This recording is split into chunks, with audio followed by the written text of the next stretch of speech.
Hi guys, ఎలా ఉన్నారు? ఈరోజు మనం మిరాయ్ మూవీ రివ్యూ గురించి మాట్లాడుకుందాం ఫ్రెండ్స్. ఈ మూవీ చూసినాక నాకేమనిపించింది, ఓవరాల్ ఎక్స్పీరియన్స్ ఏంటి అన్నది ఈ రివ్యూలో తెలుసుకుందాం. గైస్, మీరు ఇప్పటివరకు ఈ ఛానల్ని సబ్స్క్రైబ్ చేసుకోకపోతే సబ్స్క్రైబ్ చేసుకోండి గైస్. ఈ డైరెక్టర్ స్టోరీని ఏమనుకున్నాడో అదే చూపించాడు. మన ముందుకు వచ్చే ప్రతి సీన్ కూడాను మనల్ని ఇంకేం ఆలోచించకుండా ఒక కొత్త లోకాన్ని చూస్తున్నాము అని ఇన్వాల్వ్ అయ్యేటట్లుగా ఈ మూవీ చేస్తుంది. బేసిక్ స్టోరీ లైన్ విషయానికి వస్తే, అశోకుడు 9 బుక్స్ రాస్తాడు. ఆ బుక్స్లో 8 బుక్స్ విలన్ అయిన మంచు మనోజ్ సంపాదించుకుంటాడు. ఆ తర్వాత 9th బుక్ కోసం మంచు మనోజ్ ప్రయత్నమే ఈ మూవీ. హీరో తేజ సజ్జా విలన్ చేతికి పుస్తకం వెళ్లకుండా ఏం చేశాడు, అసలు చివరికి ఏం జరిగింది, తేజ సజ్జానే ఎందుకు ఎంచుకున్నారు, బేసిక్ ఇటువంటివన్నీ తెలుసుకోవాలనుకుంటే ఈ మూవీని చూసేయాలి.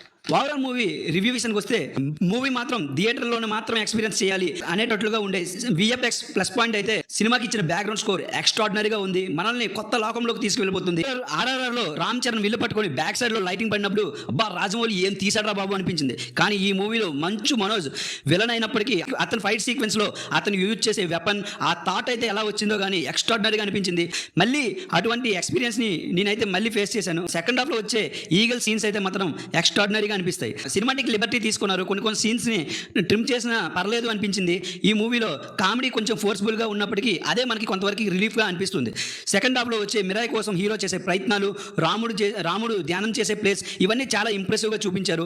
రాముడిని ఏదో ఒక విధంగా చేర్చేద్దాం అన్నట్లు కాకుండా అతన్ని ఈ స్టోరీలో ఇన్వాల్వ్ చేసిన విధానం యాక్సెప్ట్ చేసే విధంగానే ఉంటాయి తప్ప ఎక్కడ ఫోర్స్గా రాముడిని ఇరికించారు అని ఫీల్ అయ్యేటట్లుగా అయితే చేయవు. మూవీలో పాజిటివ్స్ అయితే మాత్రం తేజ సజ్జా మరియు మంచు మనోజ్ మధ్య పడే కొన్ని సీన్స్ ఎక్స్ట్రాడినరీగా అనిపిస్తాయి. మంచు మనోజ్ గారి ఎంట్రన్స్ బాగుంటుంది. కొన్ని షార్ట్స్లో విఎఫ్ఎక్స్ మాత్రం నోరు వెళ్ళబెట్టుకునేటట్లుగా ఆశ్చర్యానికి గురి చేస్తాయి. బ్యాక్గ్రౌండ్ స్కోర్తో ఈ మూవీని 3 గంటల పాటు ఒక కొత్త ఎక్స్పీరియన్స్ని ఫేస్ చేస్తున్నాం అనేటట్లుగా ఉంటుంది. మంచు మనోజ్ గారికి ఇది లైఫ్ ఇచ్చే మూవీ. శ్రేయ గారిని చూస్తే నాలాంటి వాళ్ళు ఇంకా ఈవిడికి ఏజ్ అవదా అన్నట్లు ఉంటుంది. నెగిటివ్స్ విషయానికి వస్తే కొన్ని దగ్గర స్లో అనిపిస్తుంది. ప్రీ క్లైమాక్స్ ఇంటర్వెల్ సీన్స్ని బాగానే ఎస్టాబ్లిష్ చేసినప్పటికీ కొన్ని దగ్గర కొంచెం మూవీ స్లోగా వెళ్తుంది, ఒక ఫ్లోలో వెళ్ళిపోతుందిలే అనే ఫీలింగ్ కలుగుతుంది. స్టోరీ లైన్ కూడాను ఇదివరకే కొన్ని మూవీస్లో ఉన్నట్లుగానే అనిపిస్తుంది. మీరు మీ పిల్లలతో పాటు మూవీకి వెళ్ళండి.